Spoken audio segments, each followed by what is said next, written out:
Hello students, welcome to the Gyan Adda. आज हम discuss करेंगे कौन कौन से सोर्स डॉक्यूमेंट्स होते हैं अकाउंट्स में। जैसे हम वर्ड्स पढ़ते रहते हैं, इनवॉइस है, चेक है, बिल है, कैश मेमो है। ये है क्या चीज़? हम स्टार्ट कर रहे हैं कैश मेमो से। कैश मेमो क्या होता है? जैसे इसके नाम में ही लिखा है कैश। जब हम कैश में सेल या परचेज़ करते हैं तो ये कैश मेमो इशू होता है। जैसे कि यहाँ पर हमने लिखा है, जब कोई भी ट्रेडर परचेज़ करता है या सेल करता है गुड्स की कैश में, तो ये कैश मेमो इशू किया जाता है। इस कैश मेमो में क्या लिखा होता है? क्वांटिटी होती है, रेट होता है, उसका टोटल प्राइस होता है, ये सब लिखा जाता है। अब इनवॉइस या बिल क्या है?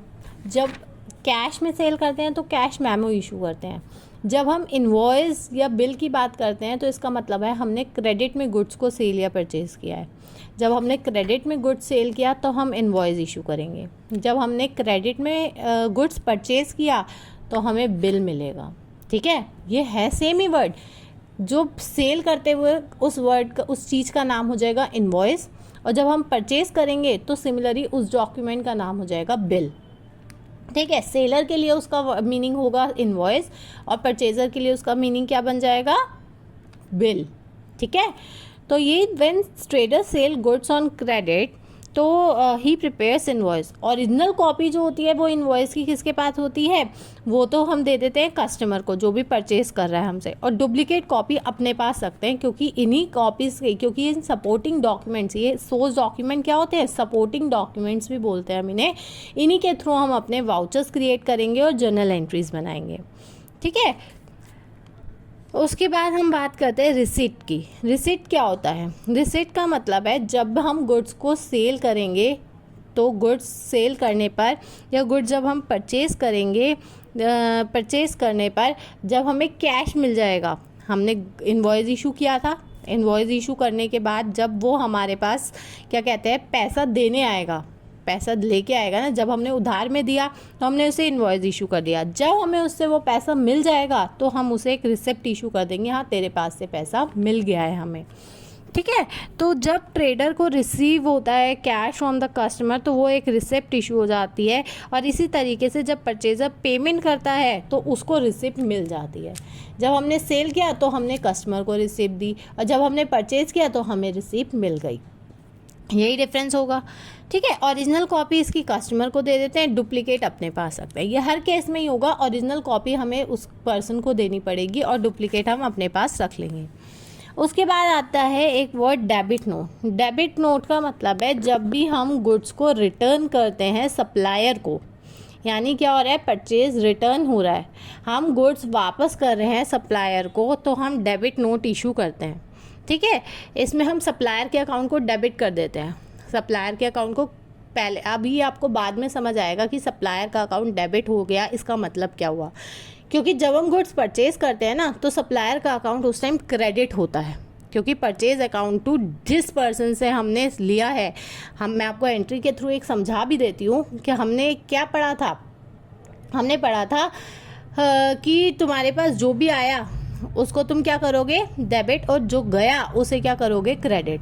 तो तुम्हारे पास तो सामान आ गया, स्टॉक आ गया, डेबिट व्हाट कम्स इन, तुम्हारे पास स्टॉक आ गया तो तुम स्टॉक को डेबिट कर दो और उस पर्सन के अकाउंट को क्रेडिट कर दो, क्योंकि वो तो जा रहा है, तुम्हारे पास तो सामान आ रहा है। ठीक है, उस पर्सन के अकाउंट में क्रेडिट कर देंगे।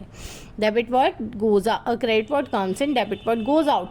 और debit the receiver and credit the giver. Credit the giver ना, हमें सामान दे रहा है सप्लायर तो हम उसको क्या कर देंगे? क्रेडिट कर देंगे। तो debit the receiver, credit the giver. हमें स्टॉक मिल रहा था तो हम एसेट्स आई थी हमारे पास, हमने उसे डेबिट किया, और गिवर जो था, जो सप्लायर था, सप्लायर के नाम को हमने क्रेडिट कर दिया जब हमने गुड्स खरीदा था। अब हम परचेज को रिटर्न करने जा रहे हैं, हम उस अपनी एंट्री को कैंसिल करना पड़ेगा ना। जब तुम लाए तो तुमने उसको क्रेडिट किया था, तुमने रिसीवर को क्रेडिट किया था। अब तुम्हें उसके अकाउंट से अब तुम जब लाए तो तुमने चढ़ा दिया कि हमें इसके 1000 रुपये देने हैं, तुमने उसके अकाउंट में लिख दिया कि हमें इसका 1000 रुपया देना है, इससे हमने उधार में सामान खरीदा है। अब जब तुम गुड्स ही रिटर्न कर रहे हो तो तुम्हें उसके पैसे नहीं देने ना, तो उस अकाउंट को वापस से नलीफाई करो। जो एंट्री को तुमने क्रेडिट किया उसे डेबिट करोगे तब वो नलीफाई होगा। ठीक है, कैसे नलीफाई होती है कोई चीज़? तुम उसके अकाउंट को हटाओ, वहाँ से हटाओगे कैसे? कोई भी चीज़ क्रेडिट की हुई है, अब उसको डेबिट कर दोगे तो वो नलीफाई हो जाएगा। हम कहते हैं ना माइनस माइनस तो प्लस होता है, लेकिन माइनस प्लस माइनस हो जाता है, ठीक है।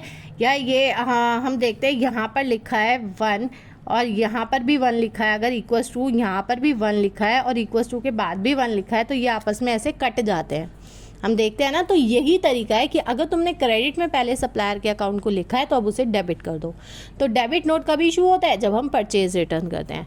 ऐसी क्रेडिट नोट कब इशू होता है? जब हम की सेल्स रिटर्न करते हैं, तो हम सप्लायर के अकाउंट को, कस्टमर के अकाउंट को क्रेडिट कर देते हैं, ठीक है।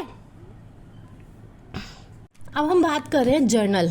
जैसे कि हमने पढ़ा कि वाउचर जो है उससे एंट्री किस में होती है? ओरिजिनल बुक्स ऑफ एंट्री में। ओरिजिनल बुक ऑफ एंट्री में हम इसको ट्रांजैक्शंस को रिकॉर्ड करते हैं। तो ये जो बुक ऑफ ओरिजिनल एंट्री होती है वही जर्नल कहलाती है, क्योंकि सबसे पहला फॉर्म ही जो होगा हमारे को, सबसे पहले छोटे छोटे बिल मिलेंगे, उन बिल के बेसिस पे हम वाउचर क्रिएट करेंगे। अब हम एक स्टेप बाय स्टेप आगे बढ़ रहे हैं। सबसे पहले हमने बिल्स पढ़े, इनवॉइस पढ़ी, मेमो पढ़े, चेक पढ़े, उसके बाद हमने पढ़ा जो क्या कहलाते हैं हमारे सोर्स डॉक्यूमेंट, उसके बाद हमने पढ़े वाउचर्स के बाद हम पढ़ने जा रहे हैं जर्नल, क्योंकि इसी से ये फर्स्ट स्टेप है जिसके थ्रू हम आगे हमारा पूरे अकाउंट्स मेंटेन होंगे। अगर किसी को जर्नल नहीं समझ आया तो आगे अकाउंट्स में कुछ नहीं कर सकता, क्योंकि दिस इज़ मोस्ट इम्पॉर्टेंट और इसे हमें बहुत ध्यान से समझना है। और जर्नल के लिए सबसे पहले हमें वो रूल्स समझ आने ज़रूरी है। कौन से? रियल अकाउंट, नॉमिनल अकाउंट और पर्सनल अकाउंट। जो हमने 3 गोल्डन रूल्स पढ़े थे, जो मैंने अपने लास्ट अपनी वीडियो के थ्रू भी समझाए हैं और शॉर्ट्स के थ्रू भी समझाए हैं। पहले first go and check it out my reels on Instagram for the and shorts on Instagram and the short video and the full detailed video for what we have discussed आज।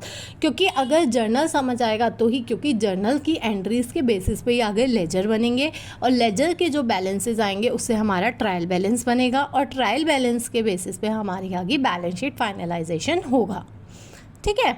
और इसका अब हम format discuss करते हैं। तो format क्या होता है? सबसे पहले तो डेट लिखी जाती है, उसके बाद पर्टिकुलर्स में हम बताते हैं कि ये ट्रांजैक्शन डेबिट क्या होगी, क्रेडिट क्या होगा। हम बताएंगे डेबिट में क्या आएगा और क्रेडिट में क्या आएगा। उसके बाद लेजर फोलियो कि यहाँ से एंट्री किस पेज पे है, इसका लेजर किस पेज पे बना हुआ है। उसके बाद डेबिट में कितनी अमाउंट जाएगी और क्रेडिट में कितनी अमाउंट जाएगी। अब हम एक क्वेश्चन के थ्रू इसको समझते हैं, ठीक है। जर्नल को अभी हम 4 to 5 एंट्रीज ही समझेंगे। मैंने इसमें मैक्सिमम एंट्रीज डाली है और बेसिक डाला है अभी, ठीक है ना। इस क्वेश्चन में जैसे सियाराम ने बिज़नेस स्टार्ट किया है कैश से 50,000 रुपीज़ में। सियाराम ने जब बिज़नेस स्टार्ट किया कैश में, तो बिज़नेस में क्या आया? कैश आया, तो कैश अकाउंट डेबिट, ठीक है ना। तो क्या आया बिज़नेस में? कैश आया टू कैपिटल अकाउंट, है ना। क्योंकि हमने क्या पढ़ा है? Debit what comes in and credit what goes out. ये कौन सा अकाउंट कहता है? रियल अकाउंट कहता है। व्हाट कम्स इन, कैश आ रहा है बिजनेस में, तो कैश अकाउंट को डेबिट करो, ठीक है। उसके बाद हमने ये पढ़ा था उसमें जो पर्सनल अकाउंट में एक रिप्रेजेंटेटिव अकाउंट होता है। तो यहाँ पे जो सियाराम है उसके अकाउंट को कौन रिप्रेजेंट करेगा? कैपिटल अकाउंट रिप्रेजेंट करेगा उसके अकाउंट को, ठीक है। तो यहाँ पर हम लिखेंगे cash account debit to capital account 50,000 rupees, ठीक है ना। Debit the receiver and credit the giver. Giver कौन है बिजनेस का? प्रोपराइटर है, और प्रोपराइटर कौन है? सियाराम है, ठीक है। और सियाराम ने क्या लगाई, और सियाराम के अकाउंट को कौन रिप्रेजेंट करेगा? कैपिटल अकाउंट रिप्रेजेंट करेगा। अब थोड़ा समझ आया?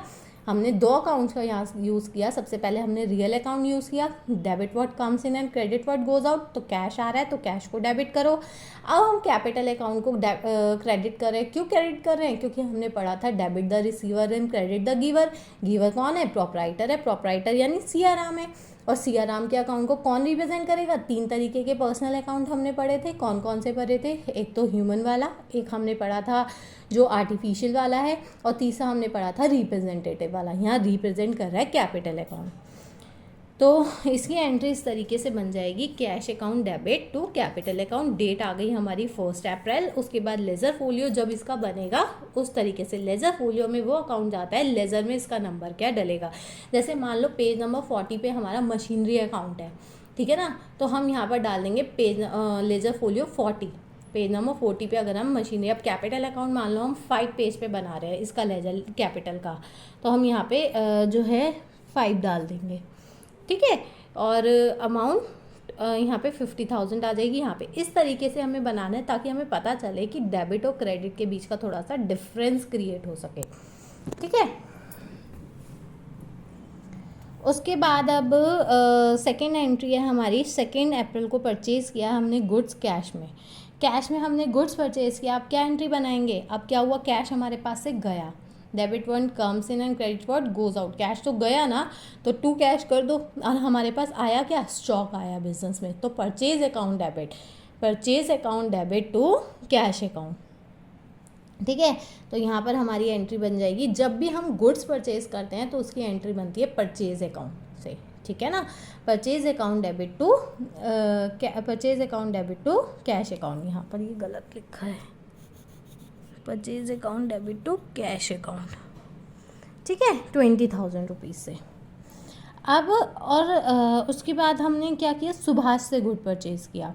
जब हमने सुभाष से गुड परचेज़ किया तो हम क्या एंट्री बनाएंगे, purchase account debit to supplier account. Subhash कौन है, हमारे यहाँ पे सप्लायर है, ठीक है। अभी हमने डेबिट नोट को पढ़ते हुए भी पढ़ा था ना, जब हम गुड्स परचेज, कैसे आया सप्लायर का नाम, परचेज किया, डेबिट व्हाट कम्स इन, हमारे पास स्टॉक आया, परचेज अकाउंट डेबिट करो, ये debit all the expenses, purchase क्या है हमारा एक्सपेंस है ना, तो debit all the expenses and credit में सुभाष का नाम क्यों आ रहा है, debit the receiver and credit the giver. हमने सामान किससे खरीदा है, सुभाष से खरीदा है। कहाँ से आया हमारे पास सामान, सुभाष के पास से आया है। हमें यहाँ पर लॉजिक लगा के देखना है, हमें देखना है उन तीनों में से कौन सा यहाँ पर हमारे पास काम करेगा। पहले तो सबसे पहले देख लो, एक एंट्री का मतलब तुम्हें डेबिट और क्रेडिट भी समझ आ गया कि इसमें ये चीज़ डेबिट होनी है, तो क्रेडिट तुम अगले वाले को अपने आप कर लोगे। अब तुम्हें यहाँ समझ आ गया, जब हमने परचेज़ किया तो सबसे पहले परचेज़ करने पे परचेज़ हमारा एक्सपेंस है, तो परचेज़ अकाउंट डेबिट, और उसके बाद सुभाष से परचेज़ किया है, सुभाष गिवर है, तो हमें सुभाष को क्रेडिट करना पड़ेगा। तो ये एंट्री बन गई purchase account debit to Subhash 12,000 rupees. अब हमने जब फर्नीचर परचेज़ किया, फर्नीचर हमने पढ़ा था रियल अकाउंट में, बिजनेस की प्रॉपर्टी को जब भी परचेज़ किया जाता है तो रियल अकाउंट का यूज़ होता है। डेबिट व्हाट कम्स इन, हमारे पास फर्नीचर आ रहा है, और कैश में परचेज़ किया। याद रखना, जब हमने ये वर्ड पढ़ा था, परचेज टर्म हमने पढ़ी थी, तो हमने ये टर्म पढ़ी थी कि हम अपने गुड्स और सर्विसेज के लिए ही परचेज वर्ड यूज़ करते हैं। हम एसेट्स को ख़रीदने के लिए कभी भी परचेज वर्ड यूज़ नहीं करते, एसेट्स का नाम ही यूज़ करते हैं। जब हम गुड्स परचेज करेंगे तो हम मेंशन करेंगे परचेज अकाउंट, लेकिन अगर हम कोई भी एसेट्स परचेज करेंगे तो हम उस स्पेसिफिक एसेट्स का नाम लिखेंगे, क्योंकि एसेट्स जो है वो हमारी एसेट साइड जाएगी, और गुड्स जितने भी हमारे स्टॉक के पार्ट होंगे वो सारे हमारे एक्सपेंस बनेंगे, और उसके बाद उसकी क्लोजिंग इन्वेंट्री आएगी, ठीक है। तो यहाँ परचेज अकाउंट नहीं डेबिट करेंगे, यहाँ हम फर्नीचर अकाउंट को डेबिट करेंगे, और क्रेडिट किसको करेंगे, कैश को। Debit what comes in, furniture आया, और credit what goes out, cash गया, ठीक है। तो यहाँ हमारी एंट्री क्या बन जाएगी, furniture account debit to cash entry बन जाएगी हमारी। उसके बाद है सोल्ड गुड्स टू कैश। अब हमने कैश में गुड्स सेल किया, जब तुम कुछ सेल करते हो तो कैश में सेल किया तो कैश आया होगा, तो debit what comes in, cash आया तो कैश अकाउंट को डेबिट करो, और किसको करो, डेबिट क्रेडिट द गिवर को क्रेडिट कर दो, ठीक है। लेकिन यहाँ पर गिवर को क्रेडिट हम तब करते जब हमारा गुड्स जो है वो क्रेडिट में सेल हुआ होता। अब यहाँ पर सेल हुआ है गुड्स, तो हम और कैश में हुआ है, तो कैश जो आया डेबिट हमें कंफर्म हो गया, कैश को डेबिट करना है और हमें रियल अकाउंट का रूल लगाना है। अब हम क्रेडिट किसको करें, जब हमने परचेज़ करते हुए हमने बताया कि गुड्स को जब परचेज या सेल करेंगे तो हम परचेज वर्ड का यूज़ करेंगे, ऐसे ही गुड्स को जब हम सेल करेंगे तो सेल वर्ड का यूज़ करेंगे, ठीक है। तो cash account debit to sale लिखा जाएगा, क्या लिखा जाएगा, cash account debit to sales, ठीक है। ये बात समझ में आई, cash account debit to sales word का यूज़ होगा यहाँ पर। उसके बाद देखो गुड सोल्ड टू महेश। अब महेश को जब हमने गुड सेल किया है तो हम क्या करेंगे, कैश में सेल हुआ तो कैश आया हमारे पास। अब गुड सोल्ड टू महेश को गुड सेल किया है, हमारे पास क्या आया, अब कैश तो नहीं आया सेल करने पे, हमारे पास कौन आया, महेश आया हमारे पास। जब हमने गुड्स महेश को दिया तो उसने हमें पैसा नहीं दिया, उसने कहा मेरा नाम लिख लो, पैसे की जगह लिख लो, मैं दे जाऊंगा तुम्हें, तो हमारे पास क्या है, Mahesh. Debit the receiver and credit the, कौन आया, महेश को डेबिट कर दो, और क्रेडिट किसके करेंगे, सेल्स अकाउंट को। जैसे हमने क्रेडिट में गुड्स परचेज किया था तो हमने क्या किया था, परचेज अकाउंट को डेबिट किया था, और कैश नहीं गया था हमारे पास से, कौन गया था, सुभाष गया था, तो सुभाष को क्रेडिट कर दिया था। ऐसे ही अभी हमारे पास कैश नहीं आया, कौन आया, महेश आया, और गया क्या हमारे पास से, सेल हुआ है गुड्स, तो सेल तो आएगा ही आएगा। बस हमें ये ध्यान रखना है कैश और क्रेडिट में, जब कैश में सेल होगी तो कैश डेबिट होगा, और अगर क्रेडिट में सेल होगी तो सेल तो फिक्स है ही है, सेल तो हमारी फिक्स है ही है, सेल में क्रेडिट होना ही होना है। सेल क्या है, हमारी इनकम है, हमने जैसे परचेज हमारा एक्सपेंसेस है, सेल हमारी क्या है, इनकम है। डेबिट ऑल द एक्सपेंसेस, तो जब जब परचेज होगा गुड्स, परचेज अकाउंट डेबिट कर दो, गुड्स जब जब परचेज होगा परचेज अकाउंट डेबिट कर दो। और उसके बाद देख लो, अगर कैश में हुआ है तो कैश को क्रेडिट कर दो, और अगर वो क्रेडिट में हुआ है यानी सप्लाई किसी का नाम लिखा है तो उसका नाम क्रेडिट कर दो। कैश में हुआ है तो कैश क्रेडिट कर दो, नाम से हुआ है तो नाम क्रेडिट कर दो। लेकिन उसके बाद हमें जब जब सेल हुई है, सेल क्या है, इनकम है, तो all the incomes are credit, तो सेल को बिना सोचे समझे क्रेडिट कर दो। ठीक है, जहाँ पर सेल वर्ड है सेल को क्रेडिट कर दो। सेल करते ही तुम्हारा सेल क्रेडिट हो जाएगा, भले ही वो कैश में हो या क्रेडिट में हो। उसके बाद आपको कैश में है तो कैश को डेबिट कर दो, और अगर क्रेडिट में सेल हुई है यानी किसी के नाम में हुई है तो उसका नाम क्रेडिट कर दो। ठीक है, अब ये थोड़ा सा फॉर्मेट आप देख लो, बाकी की एंट्रीज मैं आपको नेक्स्ट क्लास में समझाऊंगी।